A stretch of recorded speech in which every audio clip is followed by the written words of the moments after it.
Bien, chicos.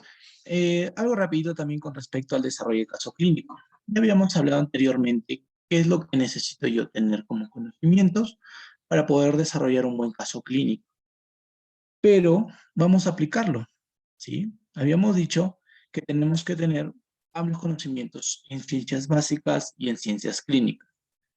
¿Qué más? También conocer la teoría sobre manifestaciones clínicas, es decir, toda la parte semiológica, tener nuestros conocimientos y luego las habilidades.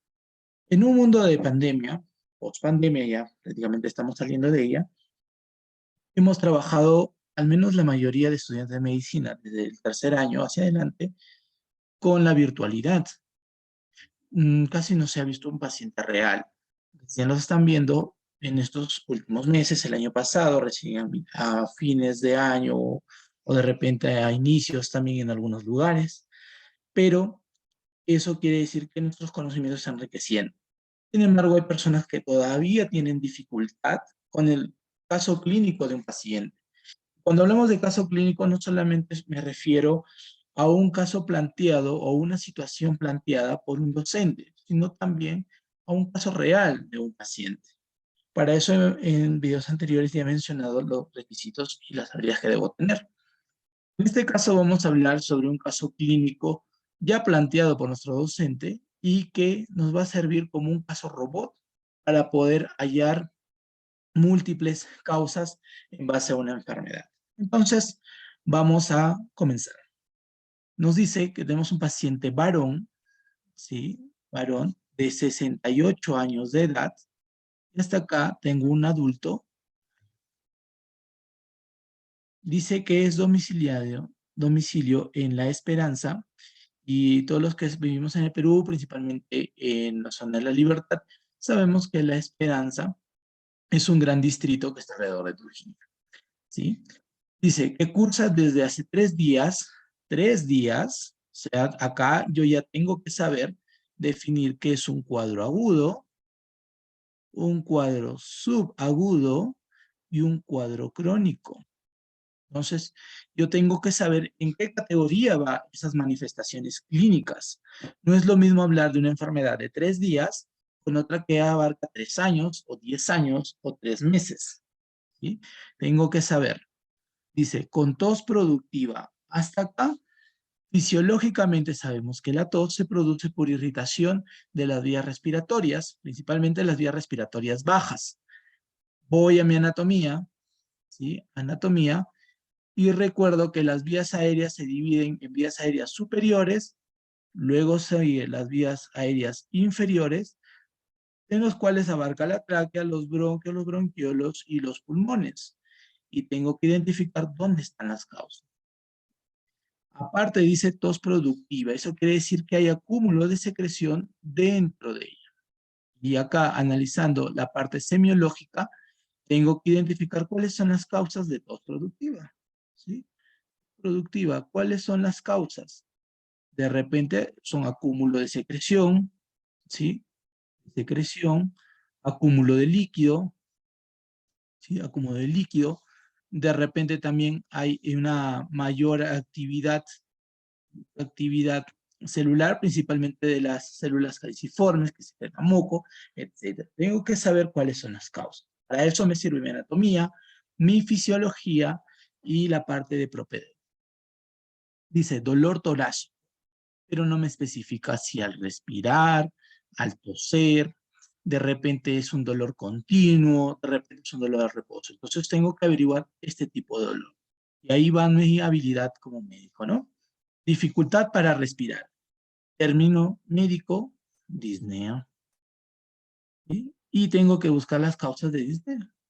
Entonces, yo he repasado, yo he estudiado semiología, sé que de disnea tengo causas respiratorias y de causas cardíacas. Causas respiratorias de disnea puede ser una neumonía, puede ser un EPOC, ¿sí? Puede ser el asma, ¿sí? Un montón de enfermedades. Yo voy reconociendo y voy colocando, ¿no? Puede ser también causa de hipoxia, que ya es otra manifestación clínica, pero también puede causar disnea. Y entre cardíacas, ¿cuáles? Por ejemplo, el infarto agudo de miocardio, puede ser una insuficiencia cardíaca, entonces voy tratando de buscar relaciones. Pero para eso yo sé que dentro de las causas, la neumonía cursa con tos productiva, ¿sí? Con dificultad para respirar y con dolor torácico. Pero también sé que por ahí el EPOC puede cursar como una de sus complicaciones con la misma. Y si no, también en el origen cardíaco sé que el ICC también puede corresponder con dolor torácico, dificultad para respirar, postproductiva en algunos casos, cuando se reagudiza la enfermedad. Eso es cómo se puede plantear una situación clínica en base a los hallazgos. Y dice un SAT. También tengo que conocer términos médicos que utilizan mi área. Por ejemplo, SAT significa sensación de alza térmica. Sensación de alza térmica. Dice, presenta como antecedentes hipertensión arterial tratado con enalapril, solo enalapril, hace 8 años. O sea, su problema de hipertensión es un problema crónico. Y el establecimiento de los hallazgos que estoy encontrando son establecimiento agudo. Entonces tengo que saber definir en qué momento estoy. Ahora, hipertensión arterial también tengo que reconocer cuáles son los tipos de hipertensión y las complicaciones, tanto agudas como crónicas, ¿no? Las complicaciones agudas y crónicas. Para eso tengo que saber hipertensión y eso yo ya lo he repasado en cursos de medicina interna, entonces aplico mis conocimientos. Y acaba mi parte farmacológica, ¿no? Tengo que saber para qué funciona el enalapril, cuáles son sus RAMs, cuáles son su farmacodinamia, o sea, su mecanismo de acción.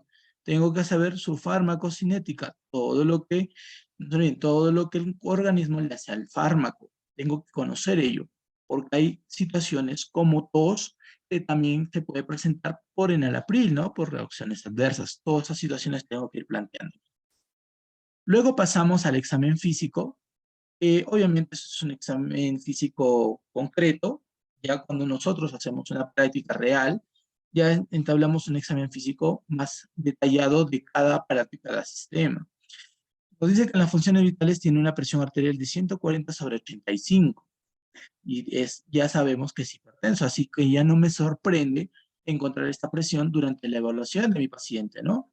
Si yo no busqué los antecedentes, yo no sé que es hipertenso, entonces esta presión no me va a ayudar, me va a sorprender al contrario. Luego dice frecuencia cardíaca 110, término médico, taquicardia, ¿no? Frecuencia respiratoria, mire, 32, taquipnea, está elevado. ¿Qué más tengo? Temperatura de 39.1, que es fiebre. Y una saturación de oxígeno de 90. Sabemos que la saturación de oxígeno a nivel del mar, que es un FiO2 de 0,21, va a ser de ¿cuánto? En mayor de 96%. En este caso, estamos entre un cuadro de hipoxemia. Apariencia general. Aparenta mal estado general. Otra vez las siglas. Tengo que recordar y tengo que saber qué significa cada una. Aparenta mal estado nutricional. Es un adulto mayor. Obviamente va a haber una disminución del tejido adiposo. Aparenta mal estado de hidratación. Igual, los adultos mayores normalmente su piel es seca. ¿Ya? Piel y mucosas, ya hablamos del examen físico, pálidas, con un llenado capilar mayor de 2 segundos. Esto quiere decir que hay una hipoperfusión distal, ¿no? Todos los que hemos repasado esta parte de semiología sabemos ello. Y el tórax, disminución de la amplexación y de la amplexión. ¿Qué es la amplexación? Cuando el tórax se expande hacia los lados y la amplexión es hacia adelante y atrás, cuando se expande al momento de la inspiración y de la expiración. Dice, pero esta amplexación está disminuida en el hemitórax derecho. Entonces tengo que saber qué hay en el hemitórax derecho. Sé que en el hemitórax derecho nosotros tenemos el pulmón 3 lóbulos, ¿no? Un lóbulo superior, un lóbulo medio y un lóbulo inferior, mientras que el izquierdo solo tiene 2. Tiene 2. Entonces tengo que saber dónde aproximadamente está esa disminución e identificar mi lóbulo. Obviamente es una proyección. A esto me va a ayudar una imagen, una radiografía, una tomografía, en donde está exactamente la lesión. Dice, se auscultan crepitantes en ambos campos pulmonares. Crepitantes. Era un sonido como chasquido del cabello en el oído, ¿no? Algo así se escucha. Pero esa es la parte bibliográfica. Si yo nunca he auscultado un pulmón y no he encontrado crépitos, no voy a saber qué es. Y aparte tengo que saber también cuáles son esas causas, ¿no? ¿Cuáles son las causas de crépitos en un paciente? Puede ser acúmulo de secreciones, puede ser acúmulo de líquido, ¿sí? Esas pueden ser las causas de crépitos en un paciente. Puede ser acúmulo de sangre también, ¿sí? También puede ser acúmulo de sangre, ¿sí? Esas son las causas. Pero según lo que yo voy encontrando, lo más probable es que sea secreciones el que predomine sobre el líquido y sangre, porque tiene tos productiva y una tos productiva es también con bastante secreción. Eso tengo que saber. ¿Y cuáles son de las enfermedades más comunes que me dan tos productiva y con secreciones, obviamente, y crépitos, que tenga relación con una tos productiva? La neumonía. Entonces voy cortando camino y voy encontrando diagnósticos posibles para todo lo que está presentando mi paciente. Dice que tiene crépitos en ambos campos pulmonares, pero de predominio en base derecha, ¿no? En base derecha, que se relaciona con lo que encontré, amplificación y ampliación disminuidas en el emisoras derecho. Entonces, mi base derecha se relaciona con el lóbulo inferior, principalmente, ¿ya? Principalmente. Ruidos cardíacos rítmicos regulares y no ruidos agregados. Entonces, mi corazón hasta acá está funcionando bien. Abdomen blando depresible, ruidos hidroaéreos presentes, no me especifica aumentados o disminuidos, y si está presente, a lo mejor esté dentro de lo normal, y tengo que saber cuántos ruidos hidroaéreos es normal en un minuto. Sistema nervioso central, un Glasgow de 12, ¿sí? Miren, el puntaje tiene una alteración del estado de conciencia y se encuentra somnoliento de mi paciente. En base a esto, yo ya voy encontrando algunos problemas de salud. ¿Qué es lo que voy a poner? Problemas de salud. ¿Y cuáles son los problemas de salud que estoy encontrando? Si estoy encontrando disminución del oxígeno, taquicardia, aumento de la frecuencia respiratoria, estoy frente a un cuadro de insuficiencia respiratoria, ¿no? Insuficiencia respiratoria. Y por el tiempo es agudo. ¿Sí? Por el tiempo es agudo. Y tengo que solucionar este problema.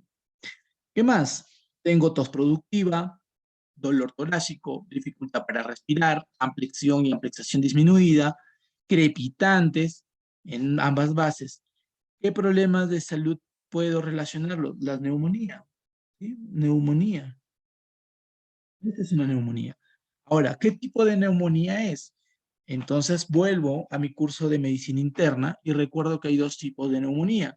Neumonía típica, que se relaciona con tos productiva, con disminución, con fiebre, con disnea, y una neumonía atípica que se cursa principalmente con disnea, de repente por ahí con náuseas, vómitos, de repente alteración del sensorio, etcétera, ¿no? Que no son frecuentes. Tengo que recorrer toda esa parte de neumonía. En este caso es una neumonía típica. Es una neumonía típica. ¿Qué más? ¿Qué otro problema de salud estoy encontrando con mi paciente? Si tengo una presión arterial elevada y tengo antecedente de hipertensión, sería una hipertensión arterial. Hipertensión arterial activa porque ya está aumentada la presión. Tomar tratamiento. ¿Sí? Activa crónica, porque ya lo tiene 8 años ese problema. 8 años ese problema. ¿Qué más? ¿Qué otro problema de salud estoy encontrando en base a mi paciente? A una disminución del estado de conciencia, ¿sí?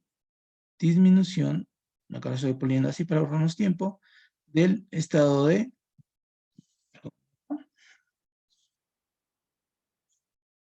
disminución del estado de conciencia. ¿Sí? Y hasta acá son todos los problemas. Inclusive, insuficiencia respiratoria aguda la puedo correlacionar con neumonía típica, ¿no? Porque también la neumonía típica o una neumonía en sí establecida me puede generar todo ese problema. Y para eso comienzo ya a buscar los diagnósticos. ¿Cuáles serían los diagnósticos?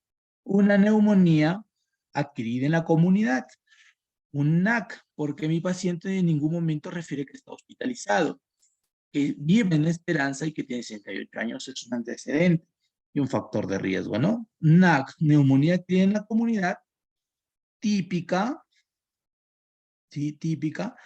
Y acá podríamos agregar algunos agentes etiológicos que yo ya sé que en mi medio existen. Por ejemplo, ¿sí? Secundario a un qué? A un neumococo. Neumococo. De repente mi paciente vomitó y se aspiró. Neumococo. De repente mi paciente en algún momento tuvo contacto con algún microorganismo de la piel. Staphylococcus aureus. De repente migró un parásito por ahí. Pongo acá, secundario acá, pero dependiendo de lo que voy encontrando. Hipertensión arterial crónica, yo sé que este cuadro clínico no es una emergencia ni una urgencia médica, es decir, no es una crisis hipertensiva. Entonces se mantiene como hipertensión arterial crónica, ¿sí? Activa. Y la disminución del estado de conciencia pueden ser muchas causas. Pero si yo relaciono con lo que encuentro en el caso clínico, lo más probable es que sea por hipoxia. Pero de repente mi paciente no ha comido, no ha consumido, puede ser por hipoglicemia. ¿Sí? Puede por anemia, ¿no? O de repente la misma hipertensión arterial está generando daño. ¿Sí? Secundario que a la hipertensión arterial. No sería extraño, por eso lo pongo como última opción. Y así voy colocando los diagnósticos. Ahora, ¿qué tratamiento, perdón, qué tipo de exámenes auxiliares voy a pedir? ¿Sí? ¿Qué exámenes auxiliares me van a servir?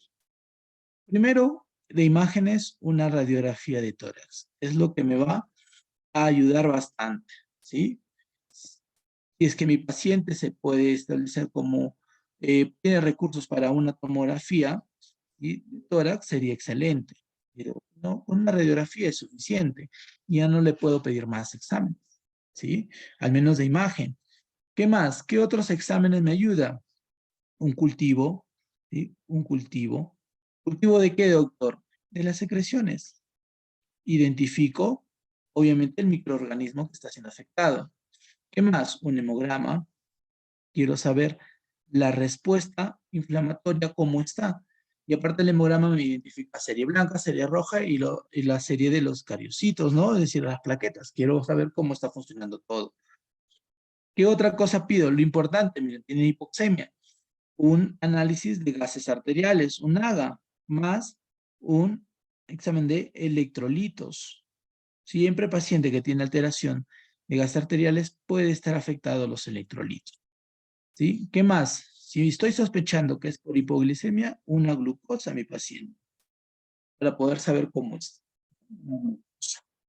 ¿Qué más? ¿Qué otro examen auxiliar me permitirían abordar casi completamente a mi paciente? Es hipertenso, tengo que pensar en las complicaciones de la hipertensión crónicas, ¿no?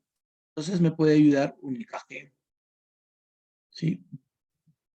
Ahora, si tengo neumonía, tengo que saber distinguir cuáles son los tipos de neumonía según los exámenes auxiliares y el examen físico. Y ahí vamos al famoso CRUB 65. Entonces tengo que saber qué pedir para el CRUB 65. Entonces, ¿qué examen me faltaría? Un examen de perfil renal. ¿Sí? Un examen de perfil renal. Para poder ver qué cosa, la creatinina. ¿Sí? O la urea, que es la que se utiliza en el curso. Y ahí me permite clasificar a mi paciente y saber dar el tratamiento específico. Y en general, esta sería una línea de trabajo para un caso clínico. Y voy resolviendo mis problemas, o mejor dicho, voy identificando los problemas de salud en base a lo que voy encontrando. Y puedo ir englobando en un solo síndrome o en una sola enfermedad para poder dar un mejor tratamiento a mi paciente, un mejor estudio a mi paciente y un mejor tratamiento. ¿Correcto? Y es algo así como yo resuelvo los casos clínicos. Esto me permite a mí ayudar bastante en recordar toda la parte de ciencias básicas y ciencias clínicas y ayuda bastante en la identificación de problemas y de diagnósticos. Muy bien, me gustaría que dejen en sus comentarios cuáles son los métodos que ustedes utilizan. De repente es un método diferente al que yo utilizo. Cuáles son las formas en las que ustedes abordan un caso clínico y cómo les permite diferenciar ciertos parámetros y ciertas cosas, ¿no? Esto es un panorama general. Obviamente en un caso clínico se tengo que desarrollar un poco más conciso. Eso sería todo, doctores. No se olviden suscribirse para poder apoyar más este canal, activar la campanita y dejen su comentario y su like. Muchísimas gracias. Nos vemos en un próximo video.